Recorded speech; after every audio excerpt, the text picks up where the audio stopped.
Hello प्यारे बच्चों, आइए देखते हैं कि अलजेब्रा का ये क्वेश्चन रेलवे एनटीपीसी 2026 मार्च में पूछा गया और इसको जल्दी से कैसे सॉल्व करेंगे। यहाँ पे ए की वैल्यू दी गई है, बी की वैल्यू दी गई है और सी की वैल्यू दी गई है और आपसे कह रहा है A Q plus B Q plus C Q की वैल्यू आपसे पूछी जा रही है। ये बहुत इंपॉर्टेंट है, A Q plus B Q plus C Q. तो आपको पता होना चाहिए। यहाँ पे सबसे पहले आप लिखोगे ए प्लस बी प्लस सी कितना आ रहा है। ए प्लस बी प्लस सी अगर आप देखोगे तो यहाँ पे आ रहा है 1/14 और यहाँ पे प्लस 1/14 और यहाँ पे है माइनस 1/7। अगर आप इसको ऐड करोगे तो ये आपका हो जाएगा 2/14 और माइनस 1/7 और 2/14 का मतलब होता है 1/7 ही होता है। तो ये आपका माइनस 1/7 प्लस 1/7 जीरो हो जाएगा। तो इसका मतलब है कि a plus B plus C zero आ रहा है। तो एक फॉर्मूला अलजेब्रा में है आपका कि A Q plus B Q plus C Q और यहाँ पे -3abc इसका फार्मूला क्या होता है। तो इसका फार्मूला होता है आपका a प्लस बी प्लस सी और फिर ब्रैकेट में आपका होता है यहाँ पे a square plus B square plus C square, a square plus B square plus C square minus A B minus B C minus C A.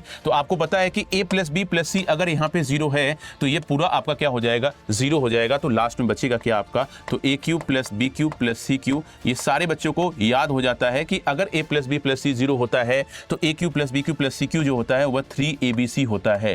तो इसका मतलब है सीधा सीधा आपका यही आंसर होगा। 3 का मल्टीप्लाई आपको करना है abc में। a यहाँ पे दिया गया है 1/14, b आपका दिया गया है 1/14 और c आपका दिया गया है माइनस का दिया गया है कितना, तो आप कहोगे माइनस का यहाँ पे दिया गया है 1/7। तो 1/7 इसका मल्टीप्लाई करोगे तो आंसर आपका नेगेटिव आएगा, ऊपर आएगा -3।